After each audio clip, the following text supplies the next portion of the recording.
Hey guys, what's going on? Yeah, if you're looking at me now, you are seeing that I am still in a hotel room. Odd, isn't it? Yeah, still in a hotel room. More than a little bit crazy.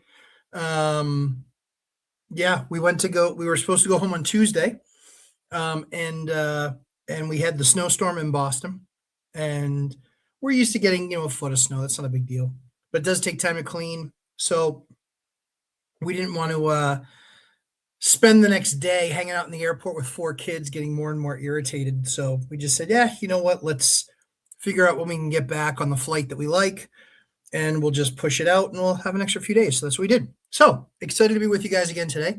Uh, excuse me, tonight. And literally just walked in the door like 7 minutes ago. Timing was impeccable. Um, but yeah, it's funny because I think I had my longest conversation about the business today. It was about 20, 25 minutes. Um, just walked through a bunch of open items. For a market and this is what I wanted to talk to you guys about, for a market where everybody is super nervous and, nothing is renting and units are stagnant, we're still seeing our quality units rent and rent pretty quickly. Um, it's kind of crazy. The stuff that we see that's taking more time is the budget units. The ones that are clean, they're safe, they're not in the best neighborhoods, but they're not in bad neighborhoods. They're not redone, they're not upgraded, updated. None of that stuff has happened. So the reason that when we get a building, the reason that we actually take it and usually a lot of times go down to the studs, the reason that we do that is because we can guarantee the quality of the work. We know the electrical's done right. We know the plumbing is done right. We know the kitchens are done right. We know the floors are done well. We know all of the mixing valve in the shower is going to have an anti-scald valve to it. It's going to have decent water pressure. So kind of check, check, check, check, check. And that's what I talk a lot about in my course is what you're doing to a unit and how you're doing it to ensure that you're getting the greatest return that you possibly can. And spending that money up front because it also reduces the cost of managing the unit moving forward. Now, the issue is a lot of people will then try and turn it over to a property manager, and the property manager is making money hand over fist because they never actually have to do anything to your unit, and yet they're still collecting all their big fees. That's one of the reasons I like to self-manage, is because we know that not all of our units are perfect, but a majority of them are not maintenance free, but maintenance light. That's one of the things that we always want you guys to be looking at as you go through the process of acquisition, stabilization, and optimization. So, we're winding down in wintertime, had another big storm, but it's the end of February. So we usually will get at least another one or two storms. Maybe one of them will be decent. The other one will probably be nothing crazy. And generally, that's what we can expect to see the last kind of 4 weeks of winter.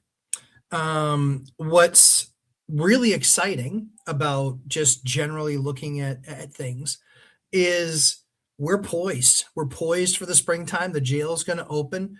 The heating systems are done. The plumbing is like 95% done. Electrical all passed. Fire is being done next week, meaning sprinkler and alarm. And then all we have left is painting of 2 of the units and flooring in 1. That's it. So very excited for that. We'll actually walk you guys through. We'll walk you guys through that. You guys will get a chance to see that. What's up, Larry? So you guys will get a chance to see that. I'm excited to get the jail done, finished, because I'll save you the suspense. It's about 18,000 a month is I think what that building will do, right around 18 grand a month. And if you're in the boot camp, which starts in a couple of weeks, you'll start seeing communication on that once I get back. I've really tried to have a vacation with my family and not be doing a bunch of work. Not only that, but everybody being 3 hours ahead is kind of a nightmare. I literally have to shut my ringer off. So I wake up to a bunch of messages. Yes, it makes me paranoid. But yeah, that's the plan. So what is it? Not this Saturday. What is that? The 28th? It's probably 2 Saturdays from now, but we'll roll everything out into the course. Everybody that was able to sign up is in the class.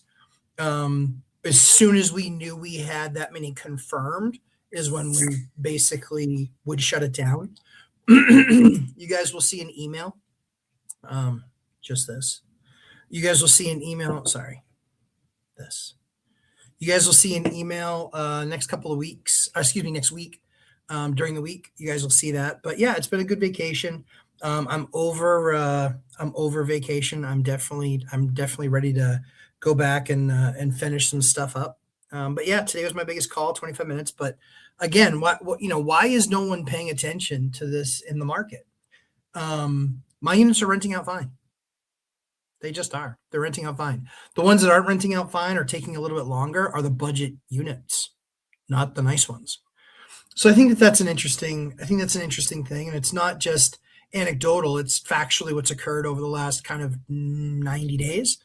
So we'll see what we're coming into from a springtime perspective. Whatever's going on politically, it just honestly, it doesn't matter. It just doesn't matter. People that are trying to interpret what's going on politically and then what that in turn is going to mean for the housing market, you end up being wrong for 6 years, like many famous YouTubers have ended up. And now you only see them doing videos in 2 different areas, the only 2 that are actually, considerably down. However, those were areas where we're like, yeah, you can't make any money there. So of course they're going to eventually go down, which is Austin and a number of parts of Florida.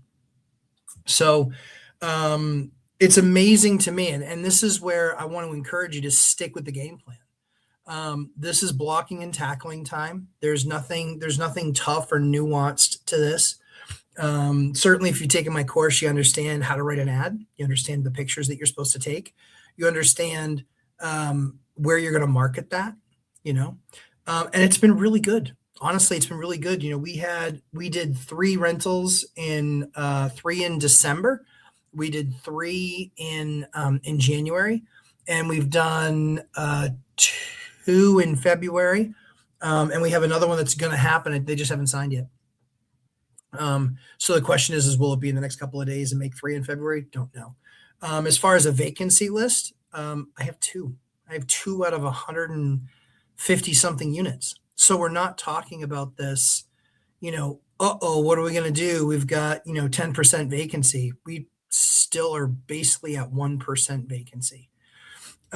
We've done with all of those units, all of them, let's see, 6, 7, 8. So with those 8 units, some of them were left flat, but we had a number of increases. And so, the year started out well. We've gotten the idea is, when you get a larger portfolio, the idea is that, we want to stay current with market rate, but we also want predictability in the portfolio. We don't want a bunch of turnover. So that's why we don't go through and take every single unit that's undervalued or under rented, and we don't increase every single one. We look at them strategically. And how we do it, or how I do it, is I basically look at the bottom 10% of rents. I look at the bottom 10%. I understand what's going on with the tenant, what's going on with the unit, what's going on with the market for that unit. And those are the ones that we target first. Because if you're naturally in the bottom 10% of the rents, then there's plenty of room to go up. Now, if you do the math, 8,000, basically, just under $9,000 a month is how you essentially give yourself a 6-figure raise every single year. Now, obviously, all of the properties go up, as far as taxes go, as far as insurance goes, and things like that. Maybe that's 30,000, maybe it's 40,000, maybe it's 60,000. It ranges every single year, just like you would imagine. But if you do that $100,000 based on the size portfolio that you have and the expense of the portfolio that you have, you more than cover those expenses and you continue to increase margin because these buildings continue to age And I don't want to hear the, oh, you're a greedy landlord. Dude, you haven't run a business before. Let me use small words so you understand what we're talking about. If the roof goes, I can't walk up to Richard and say, hey, Richard, bad news, roof went. It's going to be $20,000. There's only 2 units in the building, so I'm going to need to special assess you $10,000. It's not how it works. It's not how it works. I need the money sitting there in reserves in order to do that roof, or I needed to be able to do it out of cash flow with my other properties.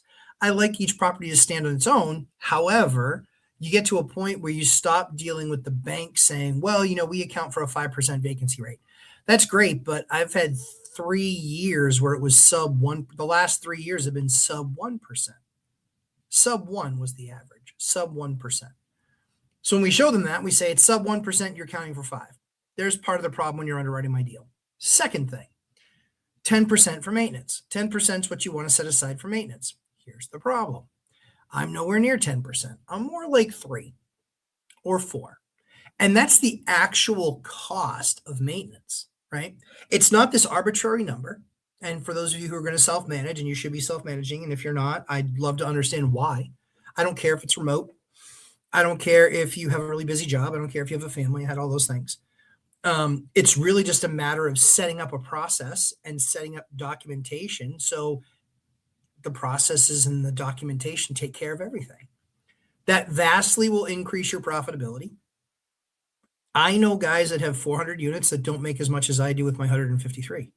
There's a reason for that. I have a lot more margin than they do. Certainly time helps that, owning the assets for as long as I have, but I've recapitalized a number of those assets, meaning I've taken new debt on those assets. However, when you're managing it yourself, and if they're taking 60% of your net cash flow or 50% of your net cash flow, you need at least twice as many assets in the same type of market that I have to make as much as I do. That's not going to happen. It's not going to happen. And you think, well, if I let the property manager do this, then that gives me the ability to scale. Do both. When you properly set up your business, it's not nearly as difficult as you think. You don't have to be entrepreneurial. You have to be able to follow instruction and follow process and procedure. That's going to be how you get good at this. That's why I took all the guessing out of it.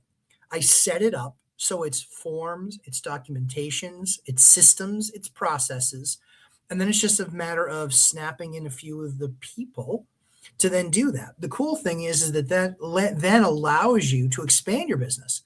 Because when I go to add property number 54, it's not a big deal. It's not a big deal. Accounting literally gets the HUD from me. They see what the mortgage is. They see when it's supposed to pay, blah, blah, blah, blah, blah. And the key to it is that everything is in place. So taking on and making number, 54 is really not an issue.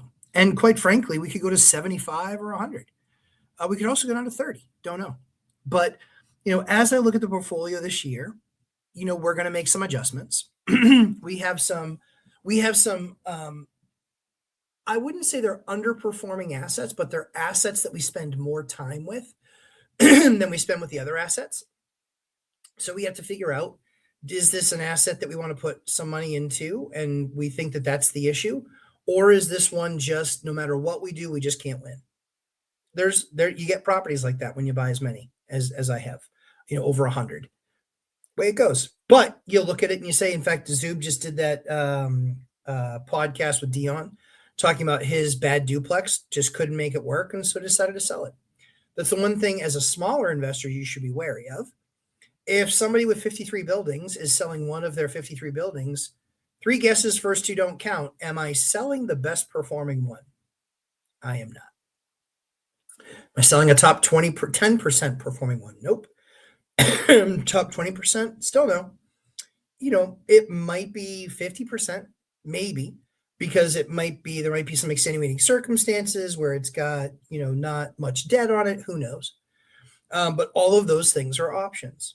So as you continue to look at your portfolio and size it up, whether you've got 1 unit or 2 units or 3 buildings or 10 buildings, what you really need to be making sure you're doing is still, the phase of acquisition and stabilization and optimization, but setting up the systems and processes around it so you can be the one managing your asset. You need half the number of assets. You need half the number of assets to create the same amount of income if you self-manage. It's just that simple. These are the things that we teach in the course. These are the things that I hammer people over the head about because I know it will create more time for you in the long run. And it will certainly create, if you are investing in real estate to retire early, yeah, you guessed it, you get to retire earlier because you have more assets paying you. You can do Dion's strategy where he never touches equity. I hate that strategy. You could do Zoob's where he only will have a property manager manage all of his assets. He gets a daily report, and then they have a weekly meeting. I think the weekly meeting is about an hour. Me personally, not a huge fan of that. I get why he does it. That's what fits his life. What fits my life is I like to be a little bit more involved because I like to treat it like it's Monopoly. So there's that. I see that you're going Hemlane. I'm interested to see what you think about it. Honestly, interested to see what you think about it. I love Doorloop. Doorloop is my product of choice. It's enabled me to fully automate my business with some plugins and some third-party software. And so that gives me an absolutely fantastic leg up when it comes to managing my assets. An emergency phone calls comes in, I don't touch it. I don't have to hear it. I can read it if I want. But there's all of these things that come into self-managing that portfolio. So, all right, enough about that. Time to get to some questions, and then we can get into the meat of it and actually talk about specific stuff. Dion, my good buddy. Yeah, every time you hit the like button, an angel gets his wings. That's true. Seen it happen. Wayne Wong, good evening. Good evening, sir. Jason Calasabetta, same. That flipping nurse, good to see you as well.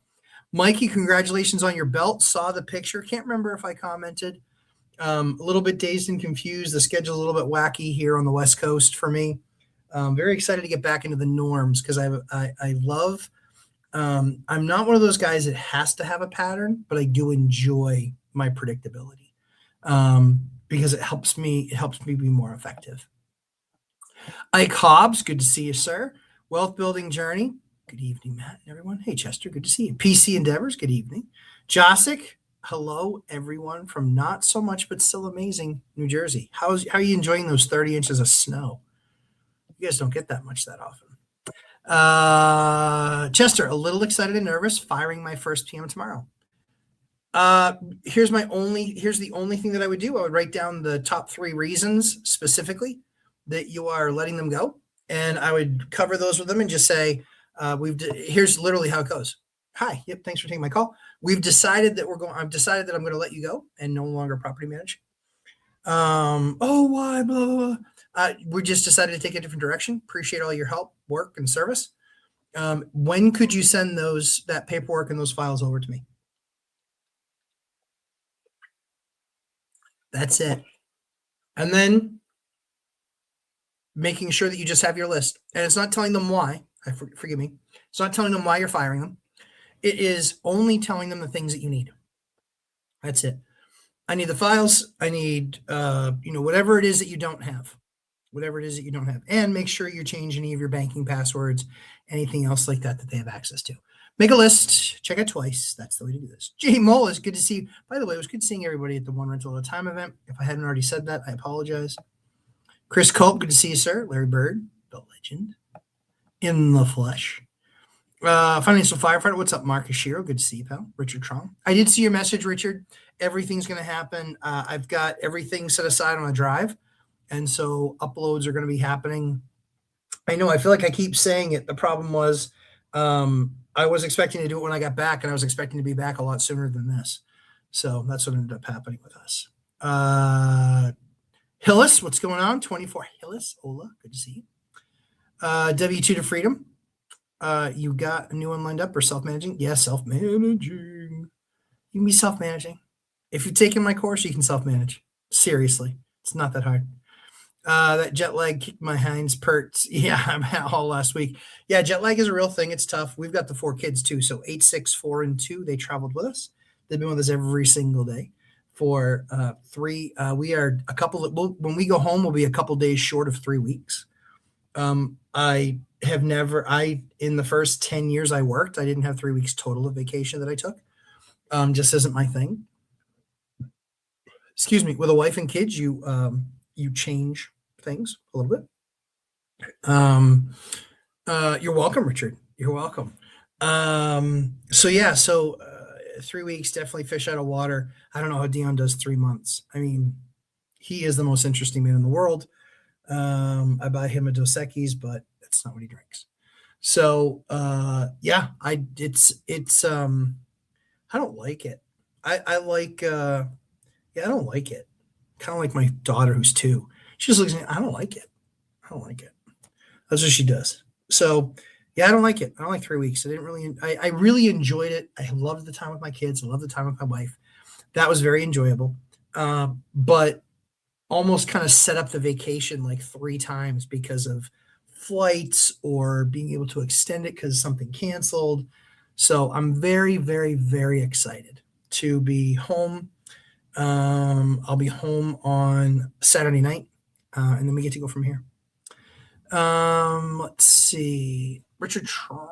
Oh, hold on one second. Let me go a couple higher, Richard. I do see your question. Oops. What am I doing? It's not been that long. Dear heavens. I would like to hear a comparison between door loop and hem lane. I picked door loop. So I like the product better. Hem lane is an all-in-one stack. Door loop largely is too. I just liked door loop better. I think it has better financials. My guys in the field liked it more. Not saying that hem lane can't get there. For me, I don't see the value in advertising in 30 different places when all of the rentals in my market go through 2. I don't need it a bunch of different places. If you look at where you're getting your leads from, a majority are going to be from 2 or 3 sites. That's where I want to control the narrative, make sure it looks like quality, make sure if somebody's using another site that it doesn't look shitty when it's being posted. So yeah, just a lot of the things. Financials are big for me because I don't want to have to run QuickBooks. So I run everything through door loop. And so when I create the reports for accounting, they were done. They were done the second week of January, and then we were just waiting for 1098s to come in. And then all those come in for all the mortgages. A lot of that stuff is stated on the last statement that you get of the year anyway with your mortgages. But we had all of our return stuff has been in for weeks. It sure does make life a lot easier. So I will know with plenty of time if I need to do a cost seg. I'll know with plenty of time if I need to make some adjustment to make sure that I don't have a massive financial tax liability. So that will help. But yeah, honestly, like I said, I think for us, the biggest pain was moving data from multiple systems that we used into door loop when we finally made the jump. And for me, they have a lower cost model now. That hurt them for a long time. They didn't have a lower cost model. Now they do. And so I like their lower cost model. It's a website thing. My wife accesses it from her phone all the time to send a single person a message, a whole group of people messages, all the people in the building a message, the entire portfolio a message. It took us 9 seconds to send the entire portfolio of 400 tenants an update saying, hey, we're expecting a huge storm. Expect there will be delays in getting everybody plowed out and etc. Please keep us up to date if within 24 hours everything hasn't been cleaned up for you. Or the night when it was going to be minus 13, we said, hey, everybody, make sure that your faucets are dripping. We want to make sure that we don't end up with any freeze ups because they are expensive, but more importantly, they are inconvenient. And so we sent out to the entire group in literally less than 9 seconds from writing it to sending it to done. And we had no freeze ups, which was awesome. Thank God. Love that. Richard, thoughts on mixed use? I own mixed use. I'm looking at a quadplex with a small 450 square foot commercial space unit, currently a salon. Anything I should pay particular attention to? Owner occupied plus rent alone. There's a billion things you should pay attention to. It's a little tough. With my mixed use stuff, want to understand who the commercial tenant is. What's the likelihood that they're going to renew? How do they pay their stuff on time? It's a lot of the same stuff that you have with a residential tenant. The problem is, we had a new commercial tenant move in. We had 7 to 10 requests a week. They are not easy tenants. And this was after they did a walkthrough and said, nope, all looks fantastic. 7 to 10 a week. Now that lasted for about 3 or 4 weeks. And we were able to then kind of knock it down and get to basically to 0. And I won't knock on wood, but I think it's maybe been 2 weeks since we've heard from them on anything. So that's good. And so you hope to get to that point with set it and forget it. But with a down economy for most small businesses, not all, but most small businesses, with that down economy, you have to be concerned about, can they keep up with the rent? So seeing when they pay the rent, have they had to make any exceptions for not paying the rent? When you take over, is there this laundry list of things that the salon owner is going to want or need done? I can tell you that I bought a building that was commercial. It was mixed use. It's got basically a basement floor, a first floor, second floor, third floor. The rent for the first floor was about $5,000 a month. The second floor, which is the identical amount of square footage, I turned into 2 2-bedrooms and 2 1-bedroom units. 2 2s and 2 1s. Keep in mind, the first floor is commercial, but we converted the second floor from commercial to resi. First floor is $4,500.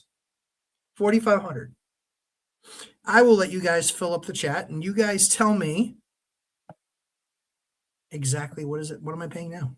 Or what are we getting now on the second floor? Because that's the compelling thing. Hello from the Bronx. Oh, Steve P, man. Dude, I feel bad for you guys. Freaking hell. I love New Yorkers, even though I'm a Boston guy. Like, I spent a lot of time down there, and freaking hell, man. I'm sorry. I'm sorry, dude. Man, the Bronx isn't going through a rough spot. Oh, dear God. Wow, you guys that into this game? Seriously? Yeah, so $4,500 is what I'm making on the first floor. What am I making on the second and third? Or excuse me, just the second. Just the second. First floor, $4,500. Second floor. Same square footage. The only thing I did was create 4 units and use it as resi. HOA Press, good guess. That's a good guess. That's a good upstate New York. Oh, I know. And upstate New York is definitely a different thing for sure. Yeah, it's definitely a different thing for sure. But it's not like Holkel's a lot better. At least she said that she wasn't going to raise it on rich people and wait until they tax corporations into oblivion. Oh my goodness. I have friends. I still have a decent amount of friends in New York. And they're like, dude, this place is awful now. All right. Richard Tron, I like that. 6551. Steven, not only a New Yorker, but he's a retired firefighter too. Dude. I mean, good for you, Steven, for being retired. Good for you. Because that dipshit, oh my goodness. That is, I mean, I would never consider throwing snow or ice at a firefighter, at a cop. Like, what are you doing? This isn't a political channel. But what the fuck? That is stupid. That's some dumb stuff. All right, so here's the answer. The answer is $8,000 a month. That's what I'm doing there. $8,000. $8,000. So that's what I hate about commercial. Largely speaking, commercial rents are nowhere near what residential rents are. Most of the time. In some cases they are, but in most of the time they aren't. There's also very specific buildings that really fit being rented out commercially and not nearly as well residentially. However, there can be the opportunity to do things residentially. Now, to get those to $8,000, which is what everybody believes they're going to rent for, and we have units just like it on the third floor that are rented, that we know we can get that number. Wow, 5 people ran out of the room because they enjoy throwing snowballs at police officers and firefighters. This is one thing that Oshiro doesn't have to worry about. But and it's not because if people had a snowball, they wouldn't throw it at them. It's because they don't have snowballs in Hawaii. But yeah, agreed. Yeah, I totally agree, Jason. I totally agree, 1,000%. Those men had the patience of Job. You can tell that they love being cops. You can tell that they love to protect and serve, and was blown away. I thought that was absolutely a disgusting display of behavior. And quite frankly, if that were one of my children, oh my goodness. The Geneva Convention would be needed. Unacceptable. Unacceptable. So I'm glad that Steven's retired. I'm glad that he's safe. But for his brethren, they need our support. If you are, I don't know how we do that, but unbelievable. Other than just continue to post the lunacy. But yeah, if we look at the numbers, if we look at the numbers, $8,000 a month, $4,500 a month, the units are exactly the same size, square footage. Yeah, Steven, yeah, I don't know of any cop or firefighter that did. A lot of teachers did. Just saying, a lot of teachers did. Where's Mercy? So, as we talk about those units, right? $8,000 a month. It's $3,500 a month difference. Look at your portfolio. Is there a building that you own that you wish you could get $3,500 a month more out of? And to give you an idea, $4,500 for the first floor, $8,000 for the second floor. What's the third floor do? The third floor only does like $2,000, but it's because the previous owner split up the units and made 2 units into 1 unit, and we're going to resplit it. We're going to cut it up again because we can get more for it. All right, let's go up, answer some more questions. So yeah, good guesses, everybody. Really enjoyed all the podcasts at the event. Your nickname, The Retirement, was a great story. Oh, thanks. I appreciate that. It was good. We had a lot of fun. Yeah, lots of snow while you're gone. Your plow guy is laughing. Yeah, no shit. He's not laughing. I mean, he's laughing now because I just paid the invoice. Holy freaking crap. That was ridiculous.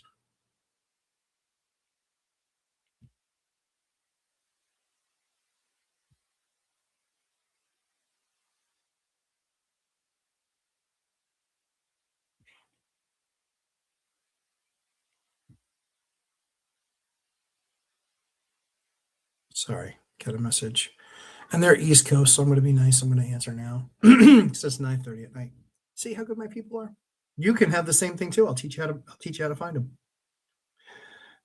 Wealth building journey. Gotcha. Ironically, most of the work I ended up doing anyways, getting certificate of compliance.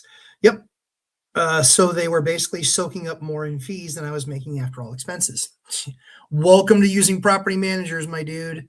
That's why I implore you, please, anybody that's taken the course, anybody, put it in the chat. Did I save you what multiplier of the $1,000 that you spent? What multiplier? Was it 10? Was it 50? Was it 100? What multiplier? Because I know it's there. That's how confident I am in what we put together. Just that simple.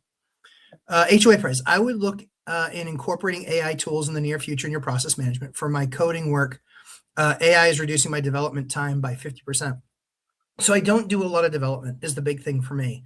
For me, I don't really see how AI helps me in the management side of it because I've already automated those processes, if you will.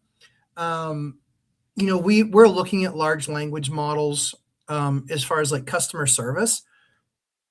But frankly speaking, I'm pretty happy with where we're at. We're not spending a bunch of time in management. We just aren't. We aren't, not with our system and our processes. We just aren't spending a lot of time in management. I mean, I'm going to give Dion a run for his money with the amount of time that he spends managing his properties. The time that I spend on my side of things is like inspections with inspection officers and things like that. And it doesn't take a ton of time, but it's also like design choice and what we're going to do with this or that or the other problem. We had a stairwell as an example. AI can't fix this for me.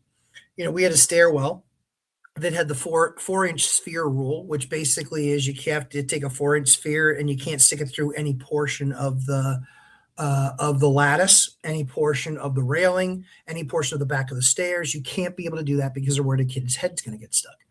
So I basically designed something in literally 30 seconds, did the picture up, called a buddy of mine who's a welder, and I go, "Hey, can you do this to this set?" And he goes, "Yeah, sure, no problem." I said, "Awesome." And he's like, "Yeah, I'll just charge you." I think it was, I want to say it was $1,700, maybe $2,000. It was a big set of stairs. I'll send you guys pictures. But he did the whole entire set. It's good and got approved by the town. So it's good. Could I have found a way to use AI to fix that problem for me? Yeah, sure. But I didn't need it to. Like I already knew what needed to be done. So it was fairly straightforward and easy. If we get something back from the town where they challenge something, then I would use AI to say, this is the town. Please look through their their zoning book and their code enforcement online, and let me know, how you would respond to this complaint. That's probably what I would do. But from a development perspective, we're not doing raw ground development for the most part. So I don't see it there for me. But yeah, great question, HOA Pres. I'll use them more on the outgoing side. On the management side, it's really a light lift for us. It really is. Having a high threshold tolerance for pain can be useful, but not when the PM is doing basically nothing but collecting fees and sending an occasional email. Yeah, it's useless. This is what most of them do. They're professional email forwarders. The good news is I'm a better professional email forwarder than they are. I get it on my phone. I can send it out right away, and I can send it to somebody that I trust and knows going to take care of the job. And I can give them the contact for the tenant and say, set something up with them to go take care of this. Or tenant calls it in. This is my favorite one. Tenant calls it in. And when the tenant calls it in, then what am I left with? Well, tenant calls it in and it leaves me a fully documented text, gives their phone number, and they can select which is the issue. General goes to one set of people. Plumbing goes to another set of people. And electrical goes to another set of people. Or roofing goes to another set of people. Then they actually get contacted by the other company directly. And I can see that the other company's done it because they can close out the ticket. If I have seen that they haven't closed out the ticket, I get a little alert that says, hey, they haven't closed out this ticket. Okay, cool. I'm going to say that they didn't call them. And then I get to call them. That's about as easy as it gets. And my system is fully set up. And this is what we can teach you to do in the boot camp. That's what we teach. Because all the software that we got out there is free. It's all free, except for the door loop stuff. Everything else is free. So we say, hey, this is how you use this stuff. This is what you get. Here's how you connect it in. Here's how you snap it in. Here's how you manage it. That's simple. Let's see. Mark, good evening. Oh, good evening, Mark. Jason, those cops. Yep, we're Saints. I totally agree. Aculus, Wealth Building Journey, catching up on comments. Congrats on the self-management. Should definitely help with cash flow. Always does. Bong and stuff. Can we talk about the deficit that Adam's left then? Or is it just the gluck of your ideological prescriptions? Bonging stuff, if you want, I can absolutely decimate your stupid comment. Because the fact of the matter is that New York has been mismanaged for decades. And why? Because it's being run by a bunch of morons. The problem is that the New York people are not ever getting the people that they need. Octavio Cortez, are you joking? She's a poster child for idiots. So yeah, we can go and I can rip you up all day long. The fact of the matter is that these morons have no clue how to run a city that size. They couldn't run a small, tiny hot dog shack. Why? Because they are all unbelievably underqualified to run anything that has thousands of people, tens of thousands of people, and hundreds of millions of dollars or billions of dollars in the budget. So bonging stuff, go bong some stuff. Bonging stuff. Yeah. My guess is that you're probably already fully loaded like you usually are, and mommy's upset that you didn't take out the trash today. That'd be just my guess. Bonging stuff. What a idiot. NPC. Found a wall that was not insulated when drilling holes. Okay. I know you usually insulate with Rockwell, but heard YouTubers saying that insulating old homes makes your house rot faster. No, it does not. If you're putting a bunch of plastic up and things like that, that certainly can get. But again, it comes down to condensation and moisture getting trapped. The Roxol doesn't trap in any moisture; it just doesn't. And you're still sheeted on the outside, so I'm still insulating. Some types of or the way that you insulate matters. Oh, morning, Steph. Did you leave? I just saw somebody leave. Did you leave? Oh, sorry, I was so harsh using facts. NPC, basically saying you stop your home from breathing and then moisture builds up. Yeah, it doesn't happen. No. If you're doing plastic around everything, yeah, that's what becomes the problem. Yep, that's what becomes the problem stuff. Bong stuff. Why do you get Matt riled up? Tell us how you really feel. Dion, you know how I really feel. And everyone on this channel knows how I really feel. That's why I only have 12,000 subscribers. If I were just this typical bonging stuff pud, I would have a lot more people that would follow me because I wouldn't say things that were so objectionable. Anytime you want to jump in the octagon with me and start talking about budgets and how to run companies, by all means, bring your lunch. Because I've done it. I've done it successfully. I've gotten multiple exits. It's not that hard. In fact, the older I got, the easier it got. And if you think that you're actually putting up great numbers when it comes to return on capital and margin from management and price increases on an annualized basis, I'm more than happy to put my numbers up against yours. Not you, Dion, but proverbially speaking. What is the proper way to lay down LVP on a basement cement floor? Jason, great question. It really depends. If that basement ever gets water, you want to try and fix the water issue first. If for some reason, there's a number of different ways to build in moisture wicking. So you can do an external French drain. That's a lot of money. You're probably going to spend $7,000 to $10,000 excavating, putting the drain in, blah blah blah. That works. Another one is you can actually cut the inside of the basement. You cut it all around everywhere, and then you lead and guide the water. You dig a deeper sump pump. Again, I don't like that because once it's in, you have no idea where it's going to go or get stuck. So for me, if you have a dry basement, the most important thing to me is I want to put something down. Lumber Liquidators has a product that's really, really good. It's an antimicrobial, and it's got a plastic on the underneath. So that's what I want to. That's what I want to do. That's what I would want to do if I were in your shoes. Yep, I would put down Lumber Liquidators. I think it's like $93 for it's about $1 a square foot. It's like $93 for 100 yard. I think it's 100-yard sheet. I want to say it's like 3 feet by 33 feet or 3 feet by 30 feet, something like that. But it's antimicrobial. It's anti-noise. Really like it. Hey, Michelle, good to see you. So that stuff is awesome. I've never had a mold problem with it. I've never had a smell problem with it. So I actually really like those products. So yeah, that's what I would use. I would use that. And then you can put that right on top of the concrete floor. It also depends on how cold it is.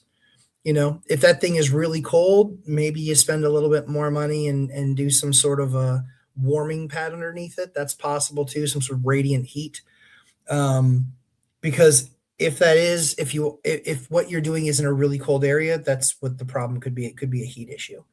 But yeah, we've put LVP right down on top of concrete, used that antimicrobial product and had no problems. So it was good. I thought it was supposed to be the epoxy layer flooring. Nope, you don't have, no, I still use LVP on, what I do is I also like commercial though. So I don't use the thin, residential stuff that has like a 7-year or 10-year warranty. I use the commercial stuff that's a 15-year warranty, but if you buy it and you put it in a residential unit, you actually get a 30-year warranty. Who knows if they're going to be around or not? But that's the product that I use, and I've not had any issues with it. Yeah. So it's been good. It's got like a plastic membrane underneath, and then it's got like kind of like felt on top, but it's antimicrobial, so nothing's going to grow on that thing. So if you soak up the water and put a bunch of blowers in and dehumidifiers, I don't expect you're going to be a problem. Raina just signed up for your course. Very cool. I'm thrilled to have you. I'm telling you, ask any of the people in the chat. I'm elite. I'm elite. I'm going to help you. I want you guys making more money this year. Stephen P, have you ever tried the Drylock Masonry waterproofer? That does really work. Oh, cool. Yeah, we've. I don't know if it was Drylock specifically, but we've used products like that for sure.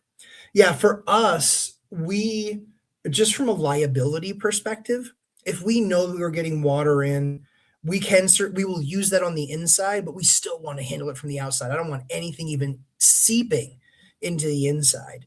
Floyd should be going down next week. Very awesome. Yeah. So yeah, great suggestion, Stephen. We absolutely use something like that. But we'll likely on this one, we'll probably dig out the outside just because we have access to that kind of equipment. I call somebody up and go, hey, come over here. I need you for like a half a day. And he's like, I'm busy. And I was like, you're not that busy. I know. I just saw that shit in your yard. That's what I do. I torture my buddy Ryan. I'm like I just saw the trailer and the cat in your yard, the bobcat. Like, just come over and do this. Like, this is ridiculous. You got the little, and we call it a mini hoe. So yeah, we call it a mini hoe. But I was like, just come over here and do it. In fact, he just did something. This week. We had to dig out because the utility company that does natural gas is stupid and they cut the main line. Idiots. They're like, well, we can't repair it until springtime. I go, I'm not waiting. Sorry, I got a building to get live. And so he went over and he dug. That's what he did. He dug 5 feet down, so he had some cushion, but dug 5 feet down and got us all connected up. And so we'll be live. I think we're live either tomorrow or Monday with all of the heating systems over at the jail. Let's see. Let me just roll up. Yeah, Aculus, I'm going to cover your question. Give me just a second, buddy. I want to make sure I didn't miss these guys. Yeah. Robert, yep, rip that out.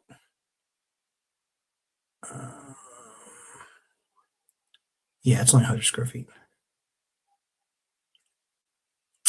Yeah, epoxy layer flooring. I mean, yeah, fine, but I've been using LVP in basements and not had any issues.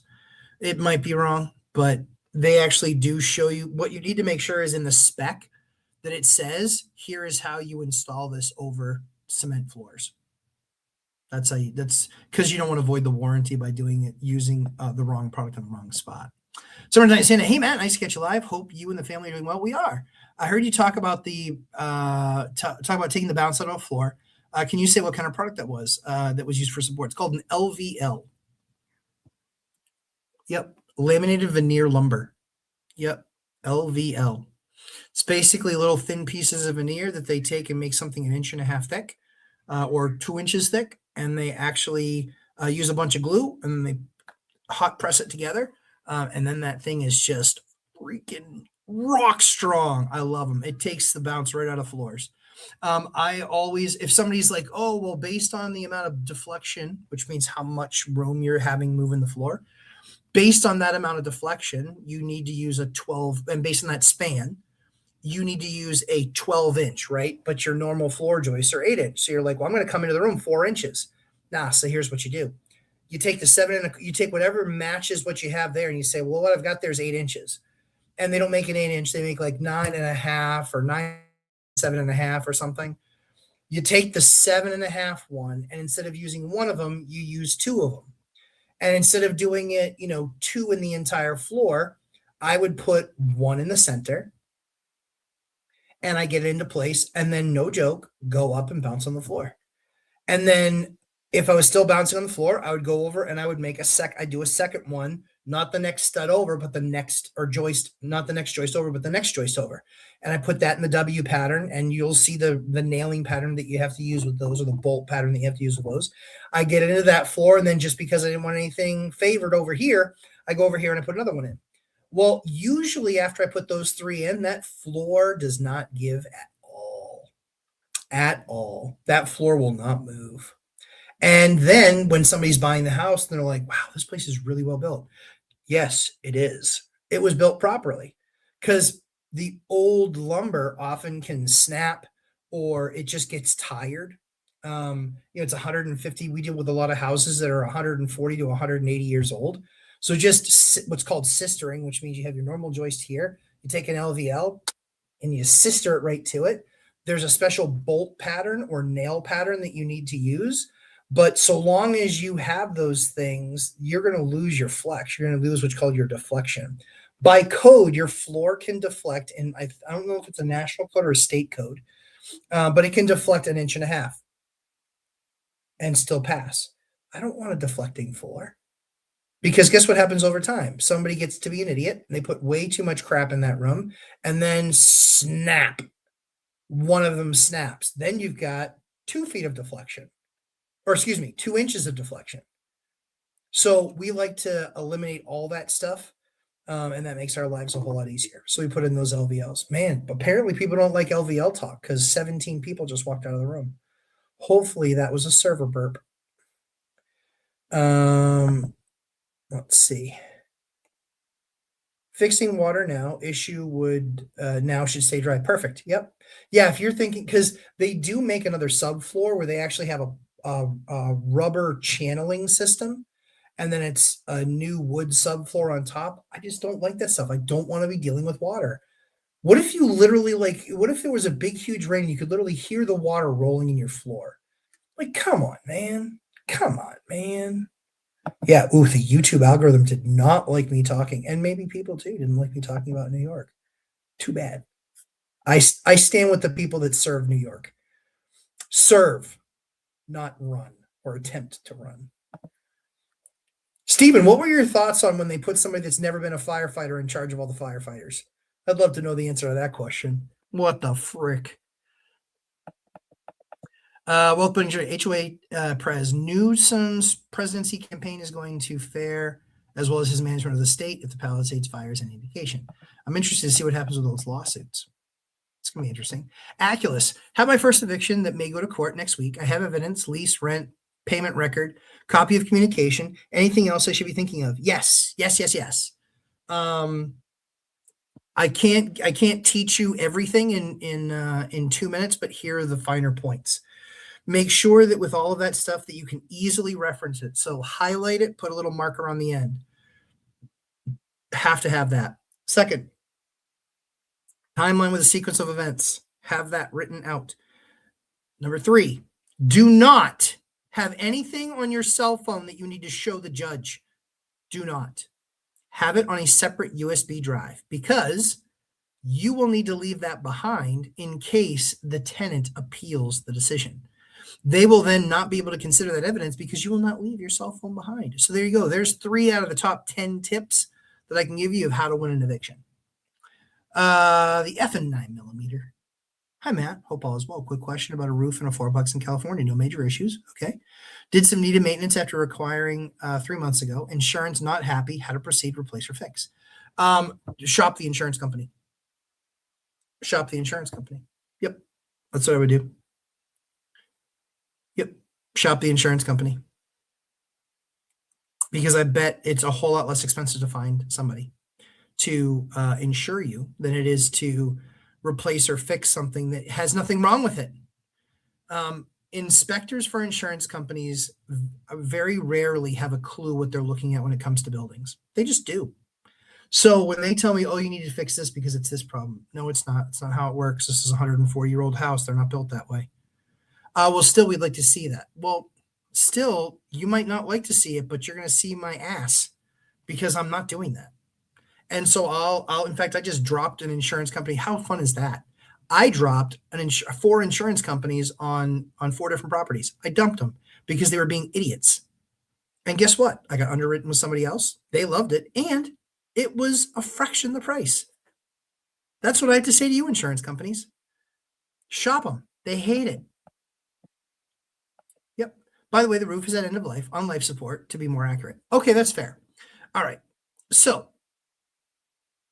if it is on life support and it's bad, And are you just trying to get like the last bit of life out of it because you can't afford to do it now? You don't want to do it now?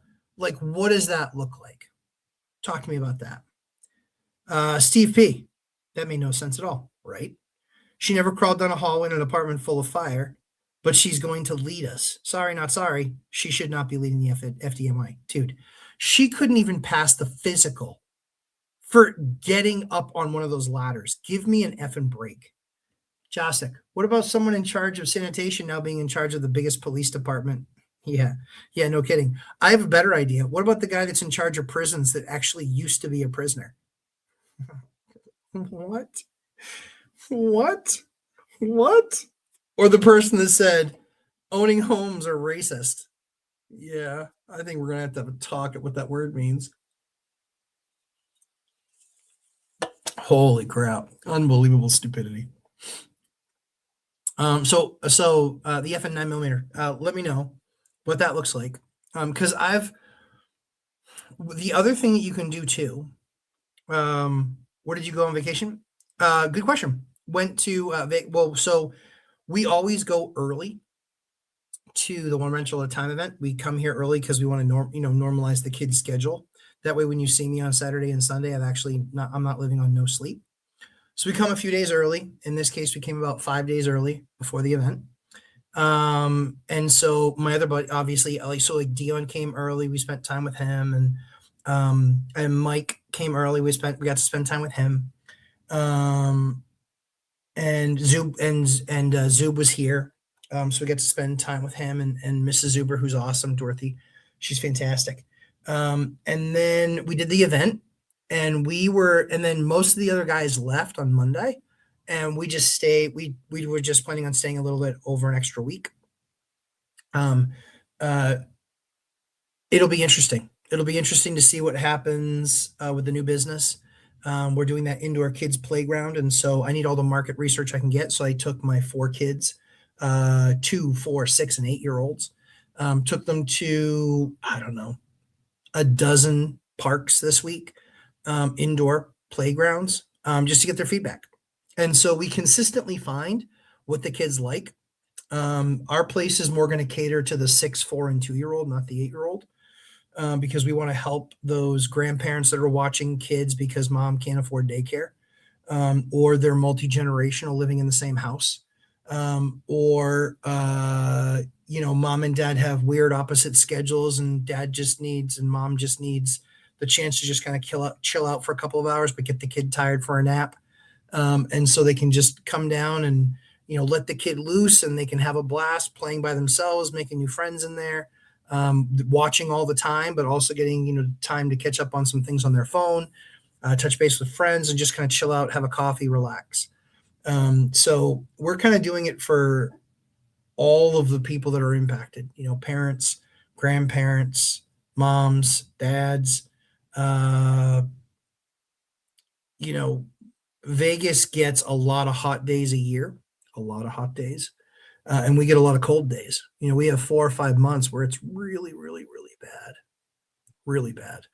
And there's nothing for kids to do. And so they're cooped up in these small apartments, 400 square feet, 300 square feet, but they're not, you're talking beds and couches and all this other stuff. And we don't want them just plopped in front of a television.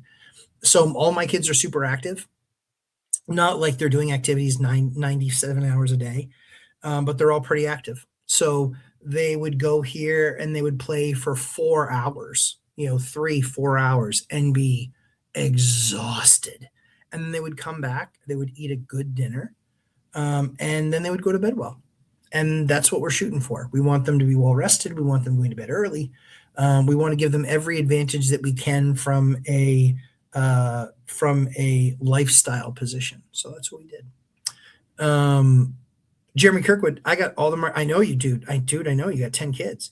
One of them get lost in the ball pit or trapped in a mirror funhouse. No sweat. We got more. Exactly.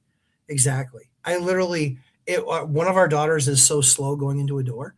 So I would literally have to apologize to everyone. I'm just like, I'm so sorry. We're like a clown car. We're the last clown won't get out of the car.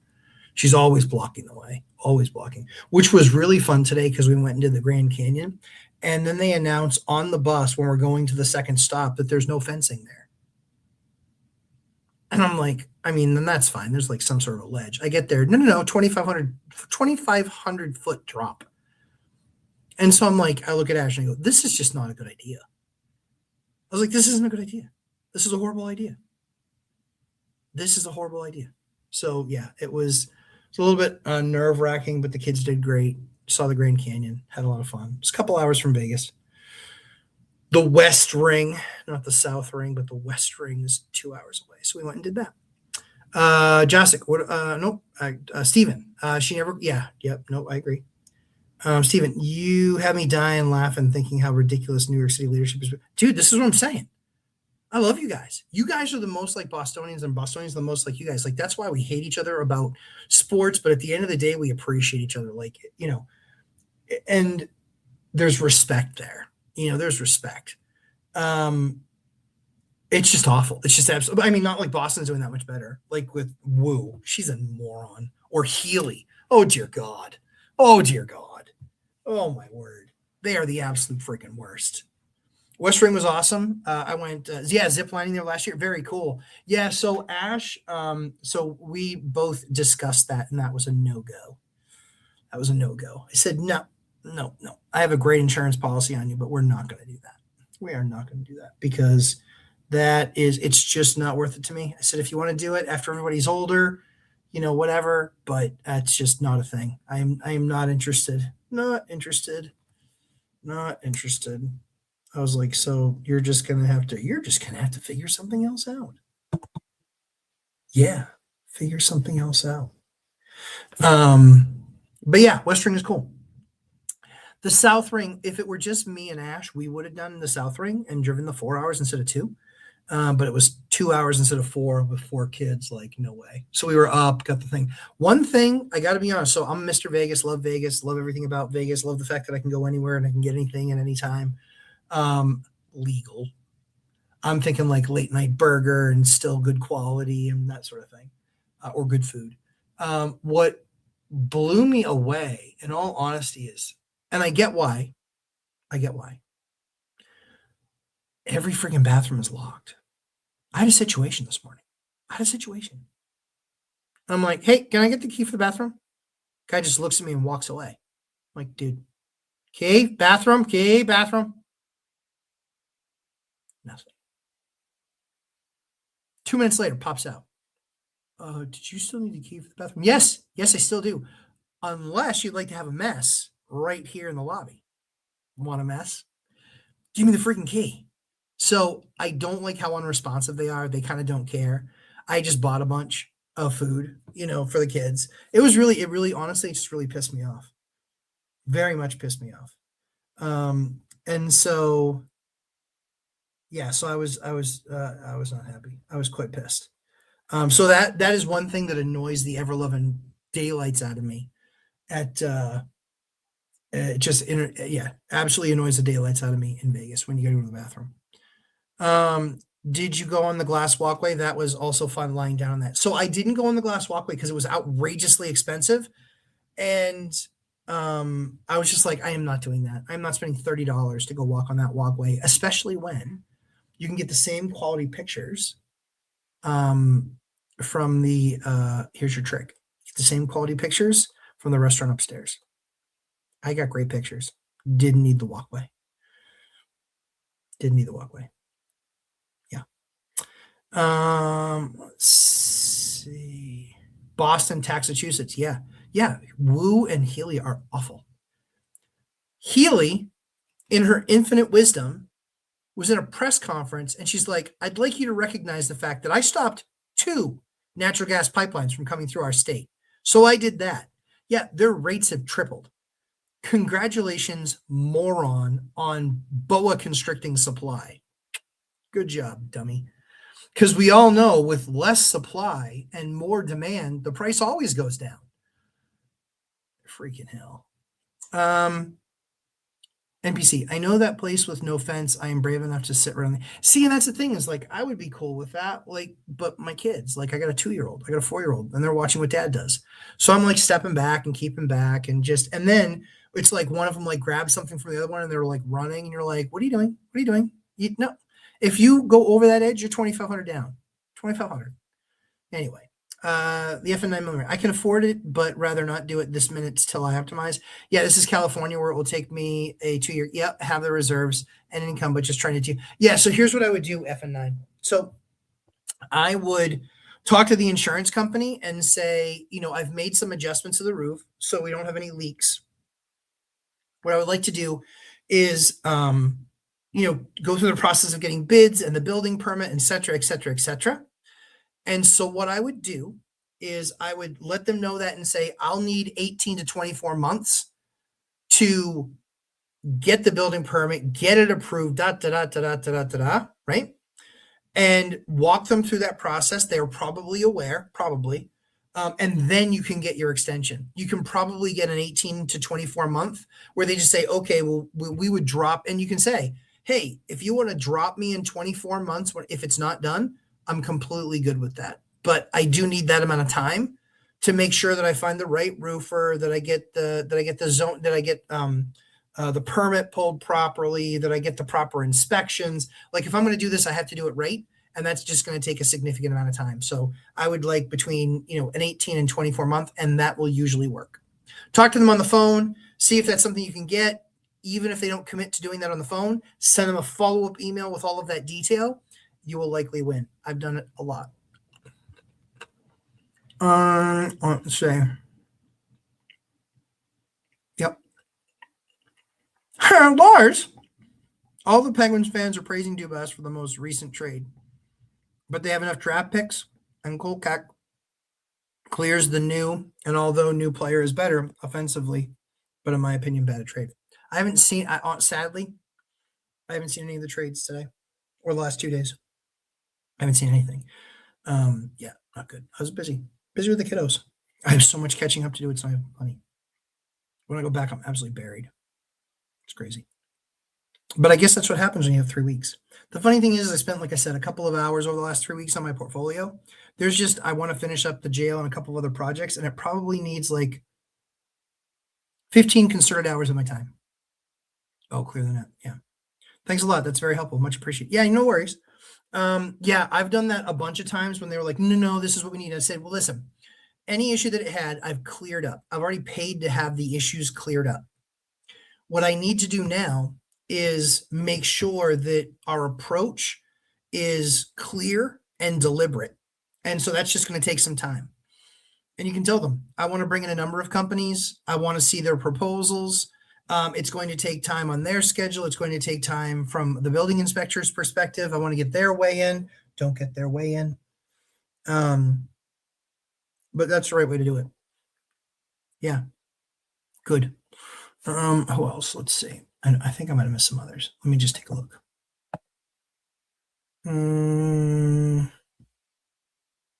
Yeah. Cash flow. Yep.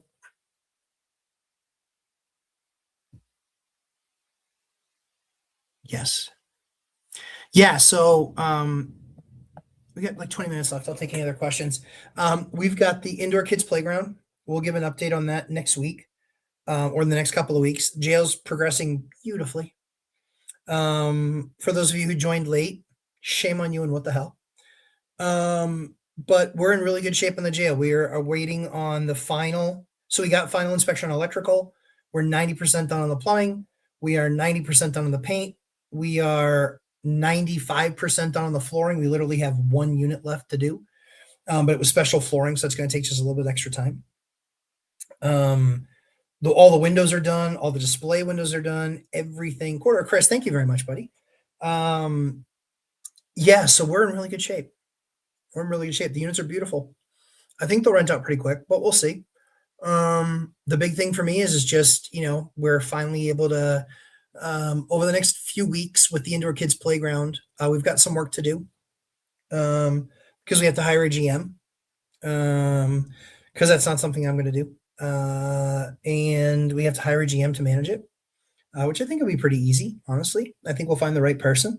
We want to pay fairly. We actually want to give them a piece of the business, in all honesty, because I want them to care that much about it. So I want them to participate. I want them to participate in the success.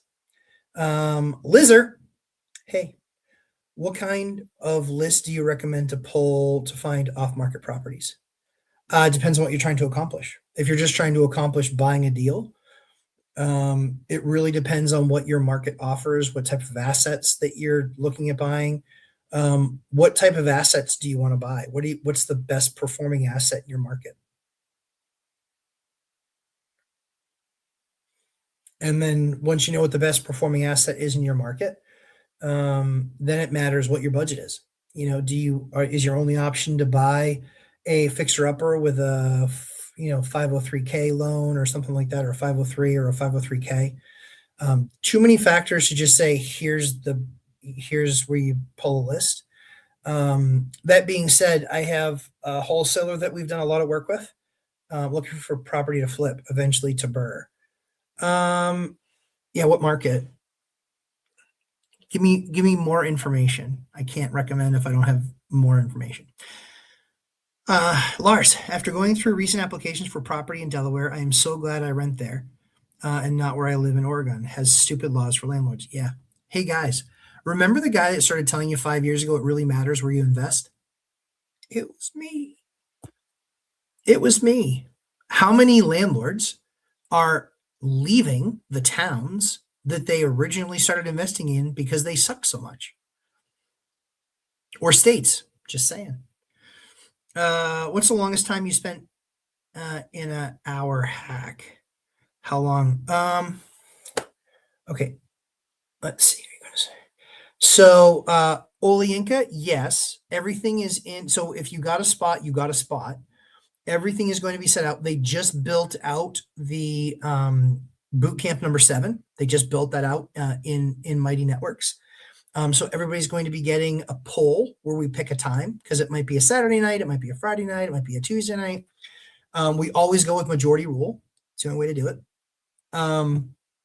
But you'll see that sometime this week, and then we aren't starting this coming Saturday. We'll start the following Saturday, is the expectation.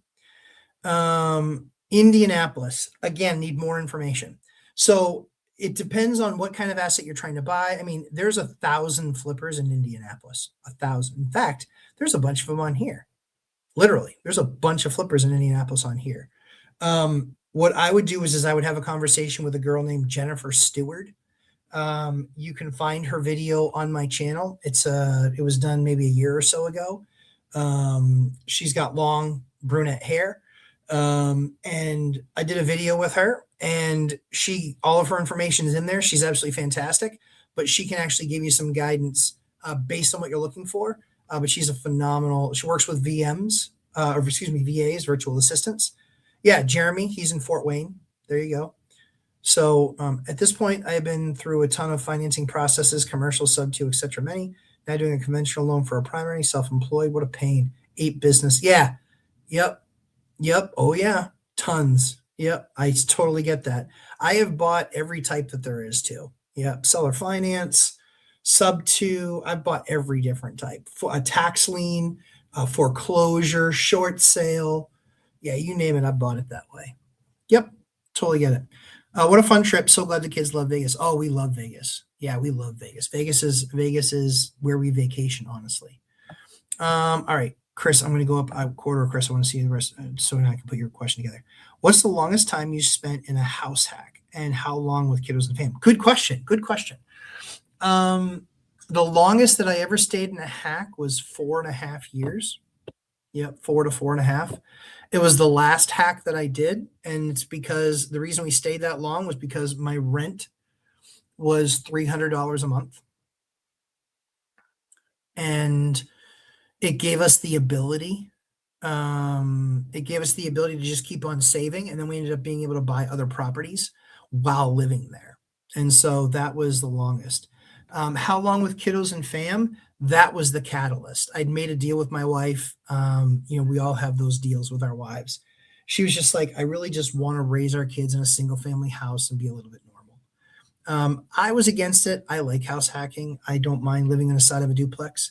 But we finally gave in. I said, all right, I'll do it, but under the condition that I get to buy whatever house I want, do it however I want, and I'll give you a single family house. So that's what I did. That house was awesome. We were in it for about 2 years. And then when we got and we had kid number 2, and it was too small with me working from home, and you could just hear everything. And the kids are home all the time, no daycare, and I worked from home 100% of the time. So it was tough, and I was just like, we need more space. And so then found an outrageous deal, bought the thing that I bought, and then just bought a big house that we'll move from when all the uh, kids won't be allowed back, but we'll get rid of it at the end. What happened with the 4 a.m. sprinkler call while in Vegas? Nothing. Thankfully, BuzzTune, Mikey. Thankfully, nothing happened. It was like some sort of a loop issue. So they sent the service tech out there, and they're like, "Oh yeah, it was just a loose wire." I'm like, so pissed. But anyway, yeah. Solid. We are leaning, yeah, toward 1. Yep. I mean, house hacking is the way to go. Get it. If you can live in I have a 4-plex that I would live in all day long. It's 4 units. It's row housing. Each unit is 4 bed, 2 bath, and they're each about 1,800 square feet. I'd live in those all day long. I'd have my office on the 3rd floor, and I'd fill up the other bedroom and the other ones with kids, and that's what I would have done. And I would have had no problem living there. And that would have paid me, right? I mean, that building makes, I don't know, $4,000 or $5,000 a month. That building makes net. And so if I were living there, I'd still be making, I'd be making probably $3,000 a month net living there for free. The longer I could keep my income, somebody's like, well, you need to make $500,000. No, you don't. Like if you're making 150 grand a year, but you're keeping it, and that 150 might not it's not just me, it's me and the wife. Or we're, when she because when she first started nursing, like she was getting paid like 50 something grand a year. It was a huge inconvenience is what it was.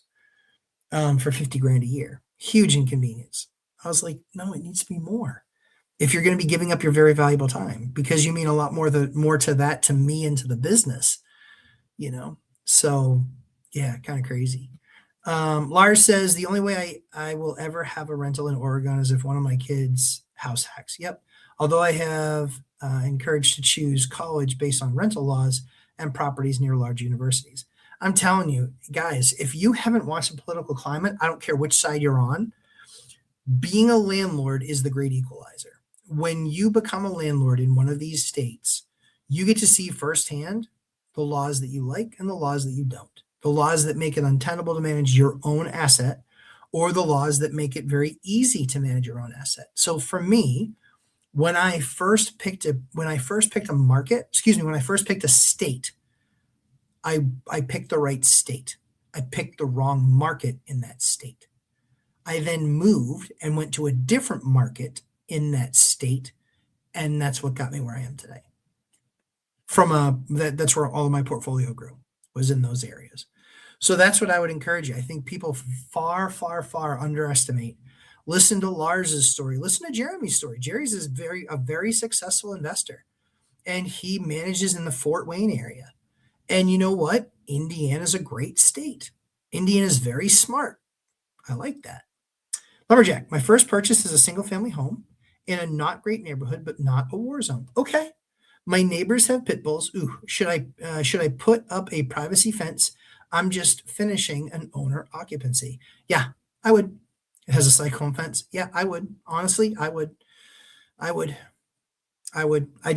My perspective on that is an ounce of prevention is better than a pound of cure. It just is. And yeah, I mean, for me, I would just think of what are the ways that you could mitigate that risk, right? And I get it that it's expensive, but we can't control the dogs that our neighbors have. And let's say something happens. Maybe their insurance covers it. Maybe their insurance doesn't cover it. And again, this is the mistake that everybody makes. You don't have to lose a court case to have it cost you $40,000. You don't. You can have a court case cost you an absolute fortune that you win. The idea is that you have to be in the courtroom, and losing your time, or the restless nights and the time around dealing with headspace up here. So yeah, for me, ounce of prevention better than a pound of cure.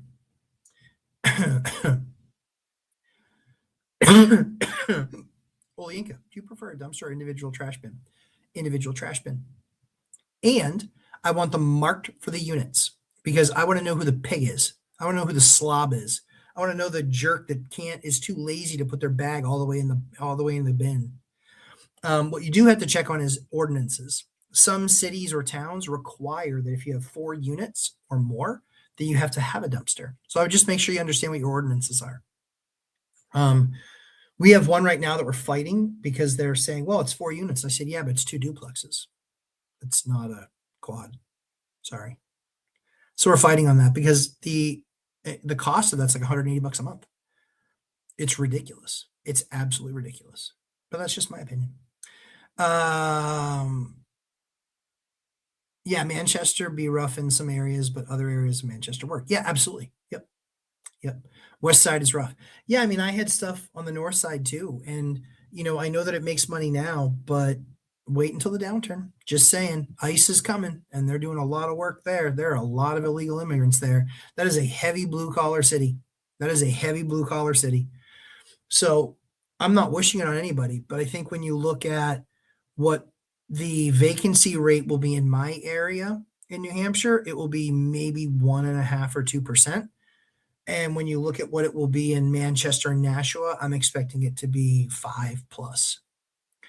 Yeah, because vacancy is a market wide thing in a given area. Jeremy Kirkwood, got to finish the crown mold trim using my phone flashlight. Cheers, lumberjack and all. You as well, Jeremy. Good to see you, pal. Let's see. Yeah, so ZDAS. I believe ounce of prevention is better than pound of cure.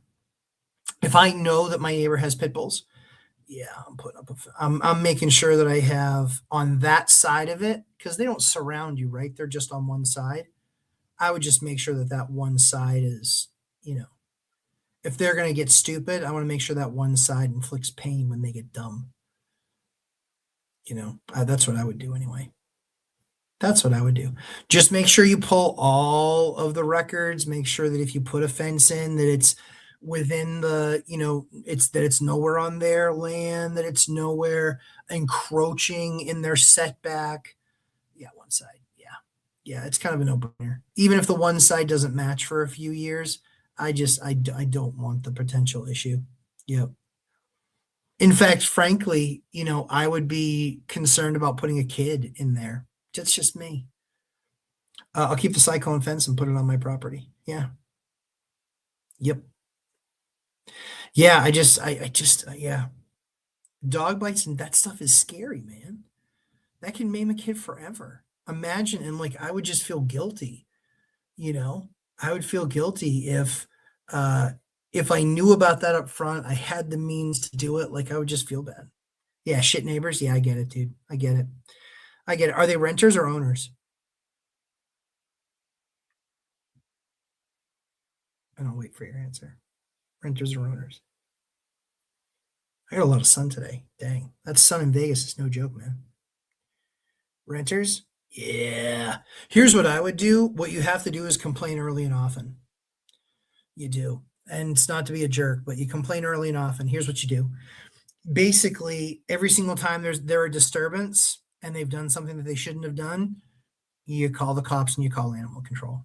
You call the cops and you call animal control. You call the cops and you call animal control. Eventually they'll go, hey, listen, this is enough is enough. You're going to need to do something different with the dogs. And I'm not saying that we want them euthanized. I'm not saying that at all. Just you can't be in a stacked neighborhood with pit bulls with kids next door. That's unreasonable. Matt, I have 4. Okay, keep records. Yeah, for sure. Keep records, but make the phone calls. Make the phone calls.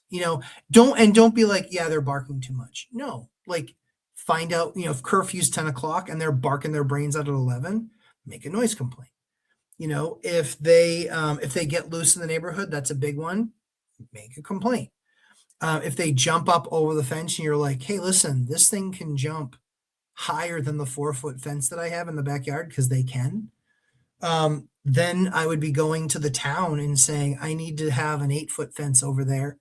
And then when they deny you, which they might, then when they deny you, then that's just another thing, because this is what gets you, if you ever get sued, this is what gets you out of all of it. Matt, I have 4 properties being looked at this weekend. One of them is from a wholesaler. Others are on MLS. What are things I should keep in mind if I decide I want the single family home from the wholesaler? Just that you know all the terms. You need to see the original P&S that he did, because very often they do a separate P&S with you because they're not sharing how much money that they made. You say, I need to see the terms of the original P&S. That's what you need to see. You got to see theirs. Because they could be making promises on that P&S to the seller that you aren't willing to make. And if push comes to shove, and something gets closed and there's a problem, you're the one holding the bag, not them, because you allowed them to, that's an assignment. So they're assigning you their contract. You need to make sure the terms of, and if they push back, you can just say, you're assigning me that contract. If you assign me that contract, I need to know exactly what's being assigned to me before I agree to buy it from you and allow you to assign it to me. That's what I would do. That's where it's different than doing a regular house. Frank Sanchez, 8556. I live in Los Angeles. I have a discretionary income of approximately $20,000 per year. If you were me, would you save for a lifetime to invest in my super expensive market or start investing out? Yeah, I mean, out of state is cheaper, cash flowing market, get off a sideline and invest now if I don't expect to drastically increase my discretionary income. Yeah, I mean, I'm not for investing, I like investing where I live, but I moved markets to invest where I lived. I don't think, you might have missed it, but I don't believe in investing in states that hate landlords. I don't believe in investing in states that have rent control. I don't believe, Dan and I differ on this. I don't believe in investing in red counties in blue states. I don't agree with that. Look how Texas is going. Some of those counties are going to turn blue, and then you're dealing with idiots. So I want to just have far more control. So yeah, I'd be looking at other markets for sure. And that just comes from, you need to get in the market. The biggest mistake that I see distance investors making is they're not in their market enough, and they become part of some investment team that none of them are in the market. I'm working with a group, spent some time talking with them. They have 50 investors that are in a market that have never actually been to the market, and they're wondering why their results are bad. People do what's inspected, not expected. So any market, whether it was near or far, I jump on a plane and I go out and I do the work and I look at it and I meet people and I see if I like what's going on. And then I follow up. And if I'm not planning on moving, but I build teams and visit the market, network, absolutely. Yeah, absolutely. 100%. For over a year, for over a year, I managed all of my units remotely, because I had no ability to go inside to units. I had no ability to meet tenants. I had no ability to meet them to sign leases. I had no ability to do showings. I had no ability to do inspections. I had no ability to do any of that. So I ran my entire company remotely. All from my phone, 100% right here. And I don't, network, absolutely. Relentless follow-up, absolutely. But get your ass in the market. Yeah, I appreciate you, man. Appreciate the question. Yeah, I get you. $20,000 and you keep on saving, but that's enough to get into some markets. There's a lot of stuff in the Midwest, decent markets in like Alabama, and decent markets in Tennessee, North Carolina, Indiana, Ohio. There's a lot of markets that you can get in, and $20,000 or $25,000 can be a deposit on a house that you can buy. Single families still work in the Midwest in most states. They don't work in my market. Because we don't have an income tax, we don't have a sales tax. So in my market, the numbers are crazy. You can have a single family house that's worth $450,000 or $500,000 and the tax bill is $12,000. What's $1,000 a month? Well, your mortgage is going to be like 3 and change, and then you're going to be over 4 with taxes. And then insurance might add another $75 a month. So before you know it, you're over $4,000 and that unit's not going to rent. That house is not going to rent for more than $3,500. So you're negative 600 a month. Yeah, we don't do those deals. And you don't want to then take that deal and go, well, that's fine. I can just put $150,000 down. No, because then you own one asset, and that one asset is giving you a shit return. So I don't do that either. So everything that I buy, I try to have it be 2, 3, and 4 unit buildings. Because do you guys really think that affordability, look at how long they've been talking about affordability. They've been talking about affordability since the 50s. Affordability. And it continues to get further and further out of grasp. Now, do you really expect that problem to be fixed? I expect it to be fixed like kind of on the edges, but not core fixed, because you can't core fix it. We have a massive deficit of the number of units needing to be built being built. Yeah. So that's what I would consider. Frank says is, Lars. When choosing markets, I recommend looking up insurance to make sure you don't get screwed after buying it. Same with knowing property tax trends. Yeah, I mean, those are important.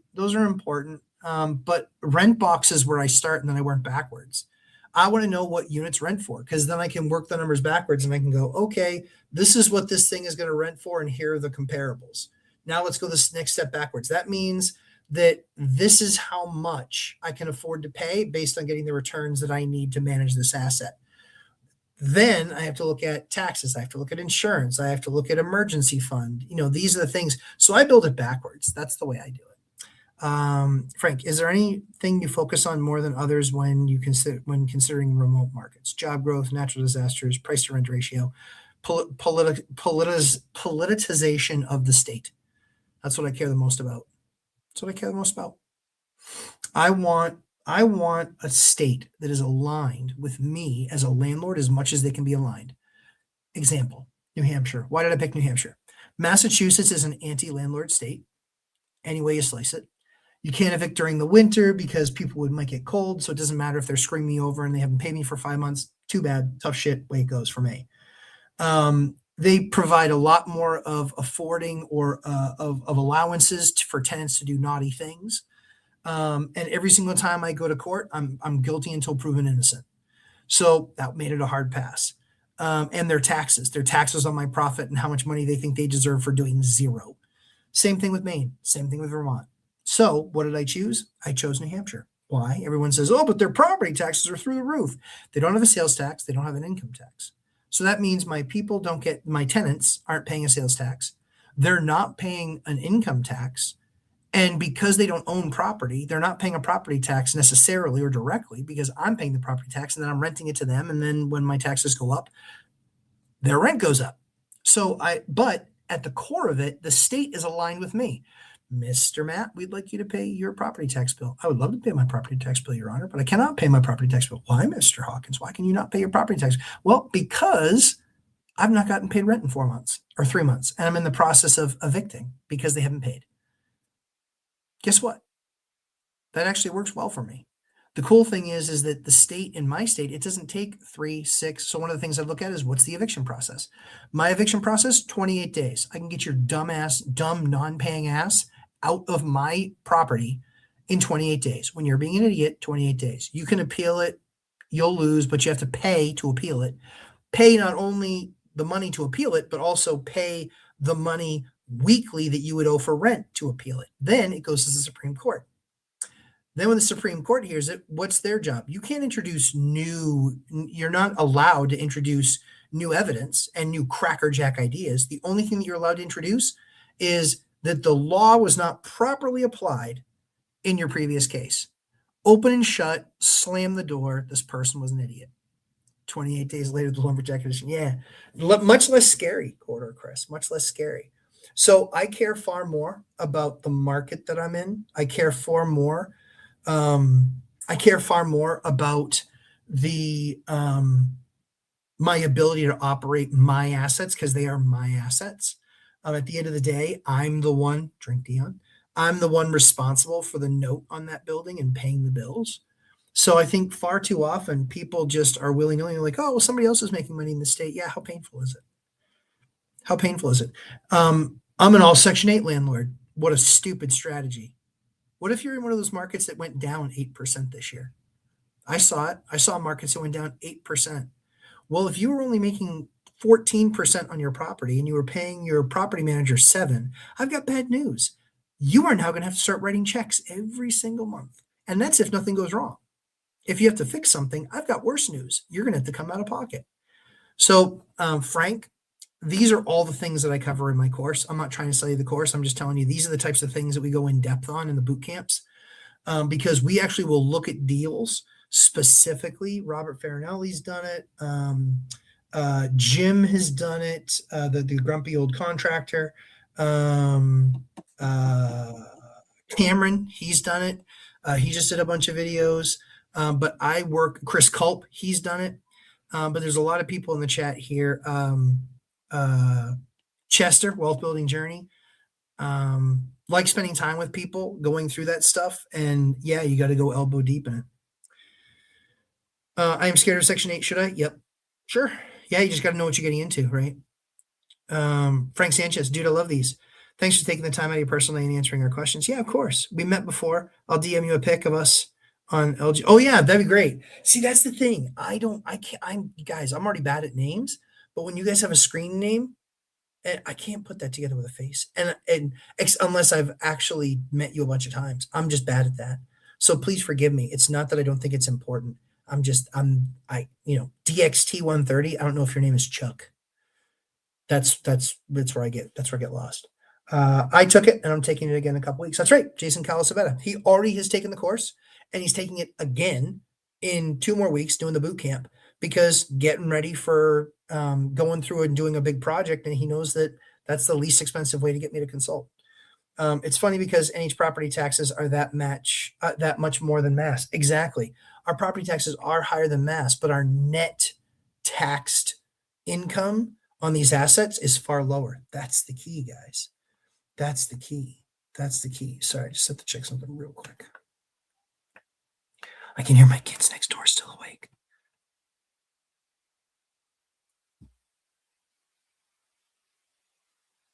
Oh, they're brutal right now. They are kicking so much butt. I probably should save my wife, but I'm not gonna. She's really good at that. Grumpy old contractor, lumberjack hack. Hey, what's going on, pal? But yeah, Jim, same thing. Arietta Freedom. I need to join the boot camp. Yep. I think there might be a spot left. Somebody that just signed up. That's the other thing I was checking. I think they only signed up for the. Give me 1 second.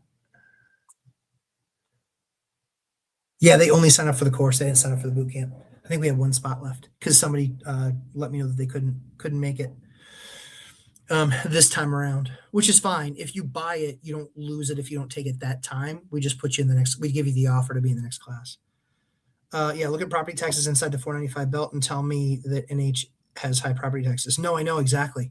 And the crazy thing is, right, is that somebody's like, oh, well, that house is worth $900,000 and yours is only worth $6. Yes, yeah, so what? What's your? I don't understand. I don't get the point. It's still just as hard to evict somebody. It's still just as it's way more money to evict somebody. It's way more rules around it. Like the average eviction in Massachusetts, I want to say is like 100 and something days. Dude, freaking 28 for me. And if it takes me too long, it's 45. Usually that was because, the tenant is a jerk and they wait until the very last minute to file everything, which is fine. Second boot camp, really impactful as different stage and journey with different questions. Yeah, Mikey, I totally agree. And that's a great point. We've, I just got to say, I'm really proud of you guys. I'm like really proud of the people that take the course. I see all of your businesses. I see you buy more property, makes me super proud. I see you manage the existing assets, makes me super proud. I see you making more money. I see you more confident. I see you challenging yourself by taking on bigger projects. Guys, you have no idea what that means to me. You have no idea. I've done 100. I bought 100 deals. I've done hundreds of rehabs because I might buy a 12 unit and that's one deal, but I might rehab the whole building, right? So I've done hundreds of rehabs. I got 24 years experience. That's what you're getting in the course. Jim's a contractor, the grumpy contractor REI. He's a contractor. We can talk shop. And that was awesome. Did I think I was going to teach him something new on contracting? No, but I thought there might be 2 or 3 products that would help him, or I say, yeah, we use this in this type of scenario. And it's like, okay, cool. But moreover, for him, it was much more on like the management side, on managing tenants and cadence and things like that. So there's stuff in there that will make you better, that will make you money and save you money. That's what, for those of you guys who saw the Brian Davila interview, that's what made me so apoplectic about that guy, is that his only speed is I make more money, make more money, make more money, make more money. No, the idea is, and just the way it is in all things, what's the fastest way to get to my goal? Well, and do it the right way. It is lowering expenses, it is increasing revenue, it is better management of systems. Yeah, exactly. Jim just said it there perfectly. Putting systems and processes in place. Jim's an amazing contractor, but he's not had to manage property and tenants. So if I can give him all of those systems and just go, here's everything, and here's why they work the way they work, here's how you avoid going to court, here's how when you do go to court, you actually win. These are the things that are just near and dear to my heart that I love teaching you guys. But I learned from many people before me, there's got to be skin in the game. So, but I'm very proud of the record that we have. I'm very proud of how many people have taken. In fact, we have 14 right now, 14 in this boot camp. I believe 9 of them have taken it before. That's such a huge honor for me, because that means that you guys saw so much value in it that you're like, I'm willing to invest in this again. That means a lot. Hey, Matt, I plan to house hack my first small multifamily this year. That's awesome. Congratulations, Brian. That's really cool. I'm 43. Yep. I can't really afford to swing and miss. I get you. What can I do to prepare to ensure my first is successful while still saving up? Boy, you know what? I mean, I think the thing is, you don't know what you don't know yet, Brian. As nicely as I can say, you don't know what you don't know yet. So be in the room. What I mean by that is I do this every single Thursday for an hour and a half to 2 hours. Dion does lives multiple times a week, right? Zoob does stuff like, I'm not telling you what not to watch on his channel, but you watch the stuff that's specific to what you're trying to do. But you just consume all of that you can. That's all free. That's the first place I started, consuming whatever I could for free. Problem is that in 2000, there wasn't anything out there. So I had to pay contractors to spend time with them so they could teach me, hey, this is how you do this. Not joking. So I would watch all that stuff for free. Then based on what you see there, I would then look at it and go, okay, these are the people I like to learn from. What opportunity do I have to learn from them more uniquely? Getting communities. School has their community with Zoob, which is $20 a month, accountability groups and things like that. Mine is more step by step. You have all of the lessons there that you can watch anytime you want. And then on the boot camp, it is being around 15 other investors. You guys know why boot camp works in the armed forces, right? It's because you create a relationship with people. You go to battle, you go to war with people, and then you create that relationship, that bond that can't be broken. So you create and foster these relationships where you can believe in each other. You can count on each other. You can get better listening to each other. That's why I call it boot camp. That's why I call it that, is because I love the relationships that you guys have created from that boot camp. I love that I get to spend time with you guys, albeit when I'm at the one rental at a time event, my time's largely spoken for. But yeah, that's what I would do. All of the stuff like the Dion stuff and the Millennial Mike stuff, Zuber when he's handling stuff specific to like whether it's lending or something like that. That's the stuff that you key on. It's all free. Then after you've consumed a bunch of that stuff and you really start to have the vernacular down, then it's okay. Who do I take that next step with that I want to learn from more? Always talk to people that have taken the other courses. The amazing thing to me is there's some pretty big name courses that people have taken that if they had just talked to other people that had taken that same course, they never would have done it. They never would have taken that course. There's a course out there that costs $30,000. I've gotten 4 students out of that course. 4 students. Why would you ever spend $30,000 first when I'm 2? Don't get it. $30,000 they spent. And you know how much money they've made? $0 doing what that other course taught. And the amount of things that they didn't know, and this isn't to shame them. This is to say, I appreciate them and their humility that they didn't know what they didn't know and that they needed to learn it. So, and that they did that. So that's what I would say. The strongest bonds are built through stuck together. Yeah, absolutely, Josic. Josic's 100% right. So that's why I love watching those people spend time with each other. That's why it's so cool for me. I couldn't do the dopamine hit for me personally has gone down on deals that I do because I've done over 100 of them. And I've done, I was telling Mike, I was like, yeah, I could do another duplex rehab, but there was a reason I bought a jail. You know, I could do another duplex rehab, but there's a reason why I bought something that can actually be a 20 unit. So for me, it's like doing cool stuff, like I could do another duplex rehab, but I bought a commercial mixed use building.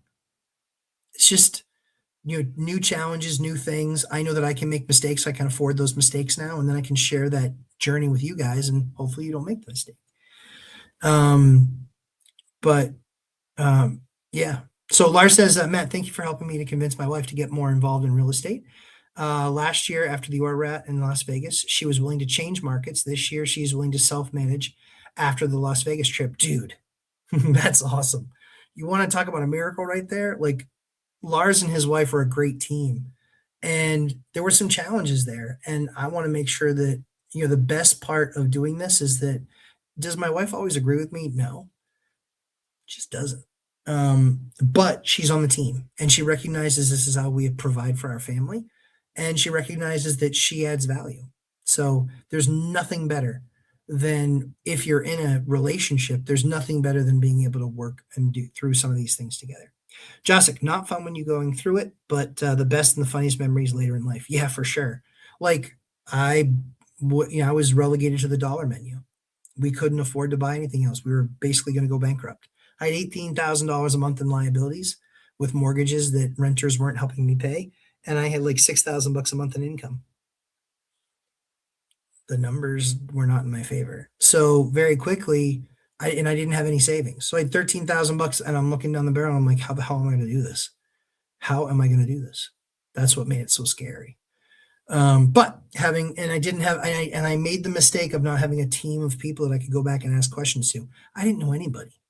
I had no network, nothing, except for contractors that were ripping me off. That was my network.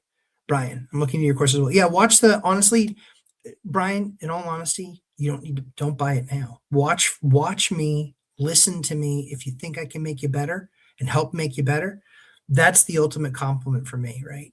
That's the ultimate compliment for me. If somebody says, hey, I think you can help me narrow up my game or round out my game and make me better.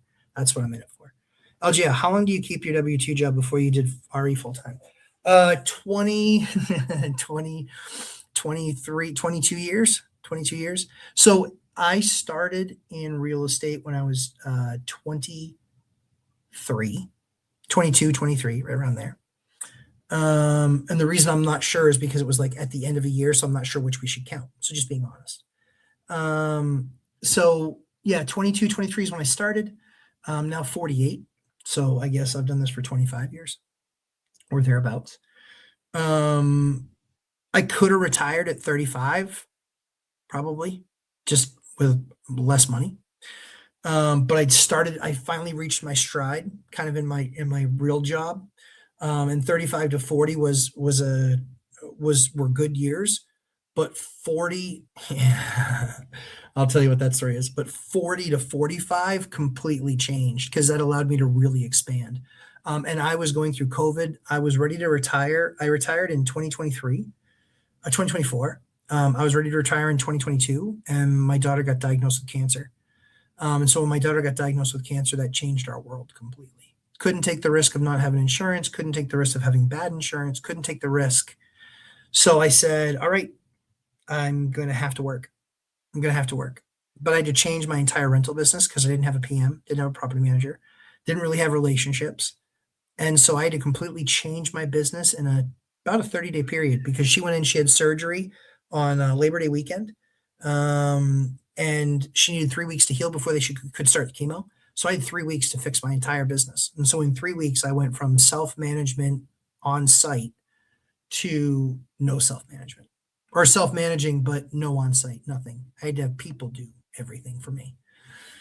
It was a huge shift, huge change. But that's what then kind of birthed the course. was I was like, nope, I can do this remotely now. I know how to do this remotely. I know how to work with people, build teams, get results. I know how to do all that stuff now.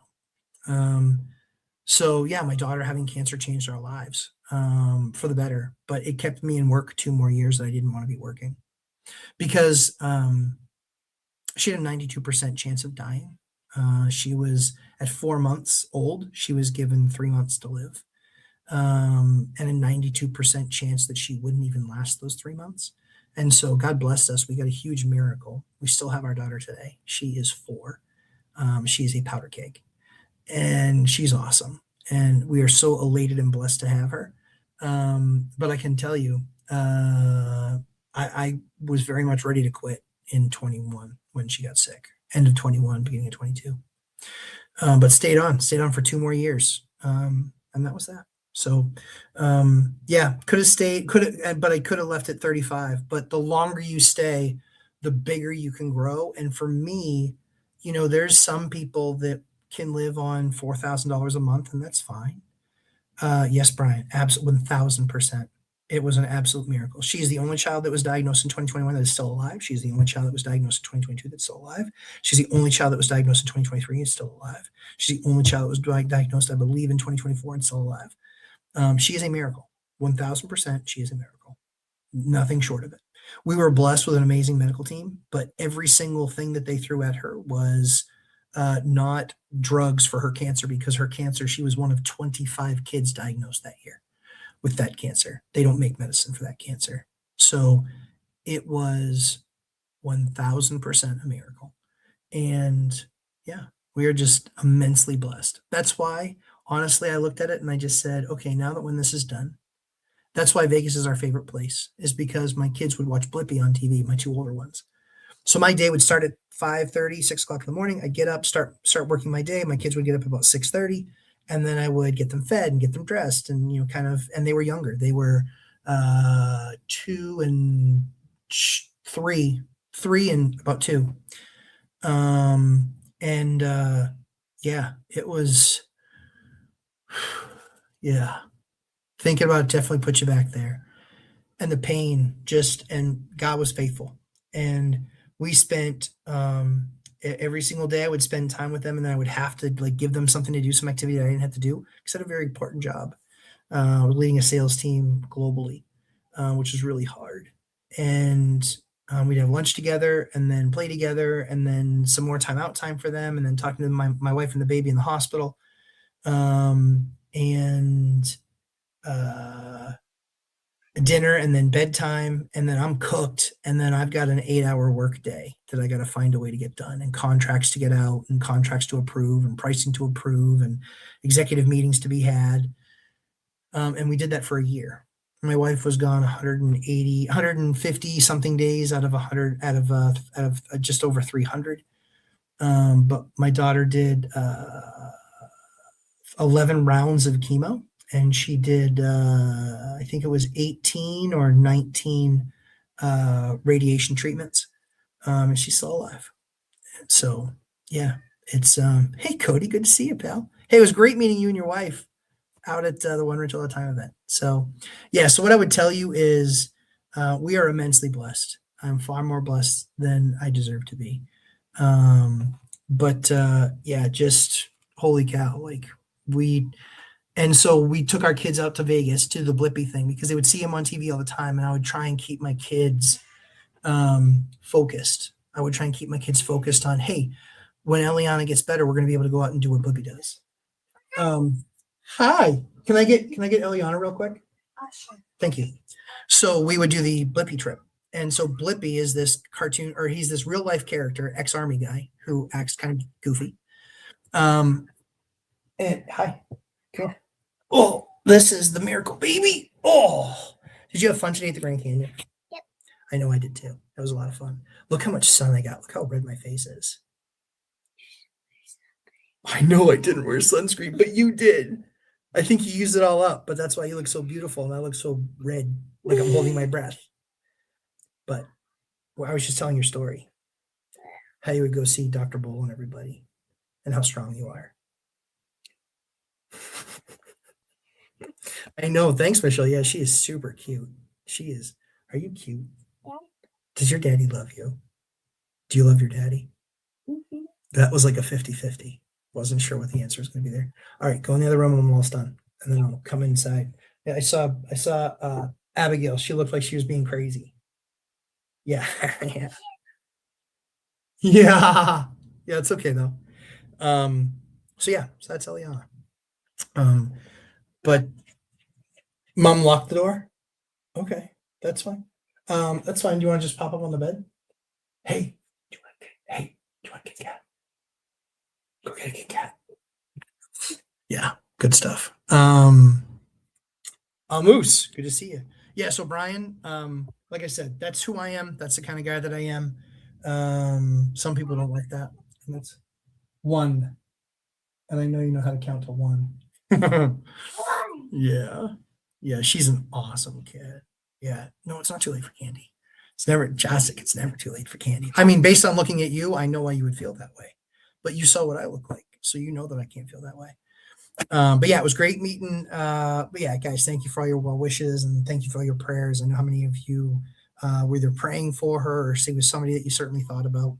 But yeah, we were super blessed, got our miracle. That's why I said I would never give up these shows on a couple hours a week. I always wanted to be there for you guys. You guys were there for me. So I always want to be there for you guys, teaching whatever I can to help save you money, save you time. Yeah. All right. Let me just do a quick run through these questions, make sure I didn't miss anything. Brian, you've been watching me for quite a while. Oh, very cool. Yeah, like how I am on this is exactly how I am. But watch the syllabus. If that tickles your fancy, that's who I am. That's what I do. I know I can make you better. Something about the pink. Yeah. So Dion would keep on sending me pictures of the Pink Panther, thinking that was going to make me quit. So what was really true was, you can have that. Yeah, sure. What was really true was, I had older owners, and I wanted to make sure that they got an exit. So I had to hold on to make sure they got an exit. And then they got their exit.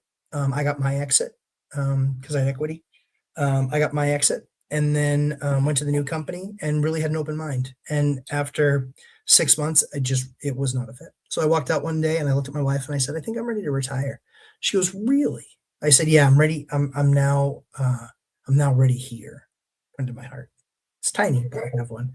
But I said, I'm ready here to retire. So I'm ready to go. She goes, okay, when do you think? And I said, tomorrow.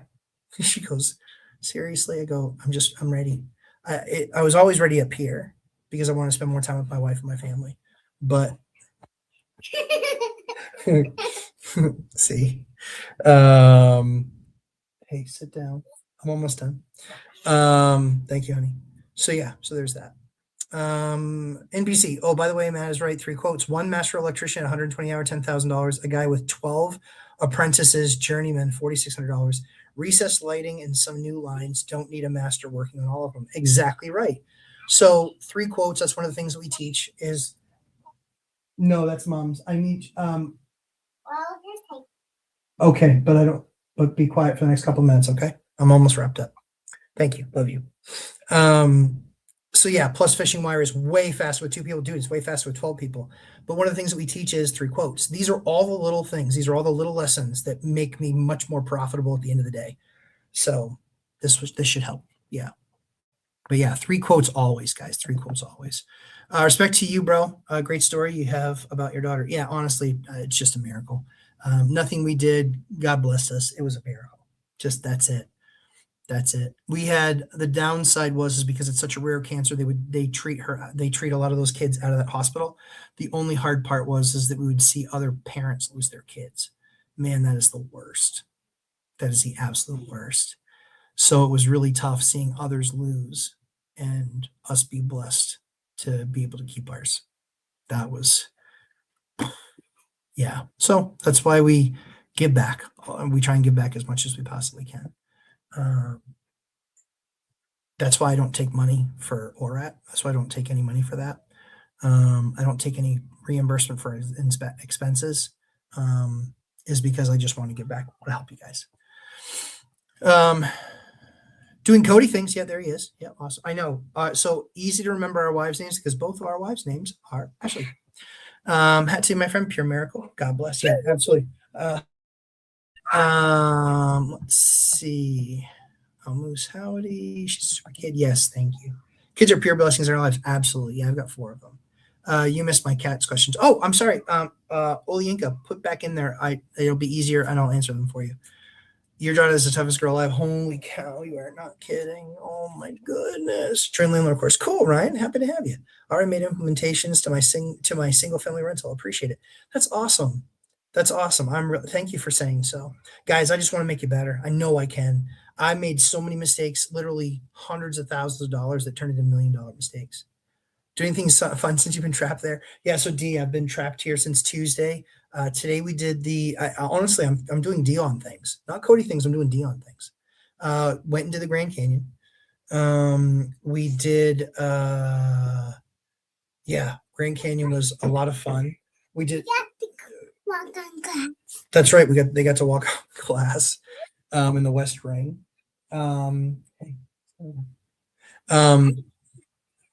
Okay, then you can go knock on the door too. And so what else do we do? Yeah, Sam and I got to go do some card shops. For those of you who don't know, my son's a Pokemon collector and I'm a sports card collector. And so oh, they're being quiet now. Good. And then we did this place, which we're going to kind of model after a little bit, place in Vegas, that indoor playground that really the kids just did really super well. They're the 2, 4, and 6-year-old, which is Abigail, Eliana, and Bryn. They all did really well there. So that gave us a fairly high level of confidence that we're going to execute well based on the plan. So it's good. But guys, thanks as always. Such a blast. Hey, Craig, how you doing? Man, my brother from Minnesota. How you doing, man? I've been thinking about you a lot the last few weeks. I just haven't had a chance to reach out. Hey, shush. So, Craig, I hope you're doing well, brother. I hope you're doing well. Lots of interesting times over there. Man. So Craig is an excellent investor. Last time I checked, Jason, yeah, of course you're welcome. Last time I checked, I think Craig was 31 rentals, I want to say. But super skilled guy. Come visit. Dude, what are you kidding me? Dear heavens. I'd be scared, man. I'd be scared. So, guys, have a great rest of your week. Always good seeing you. We'll catch you flying home next couple of days. Get caught up, and we'll have some news for you guys next week. And then you'll start seeing stuff next week regarding the boot camp. You'll start seeing stuff from myself and Gary Kirk. So, guys, have a fantastic rest of your week. And do you want to come say bye? Bye. Bye. Thanks, guys. Take care. God bless.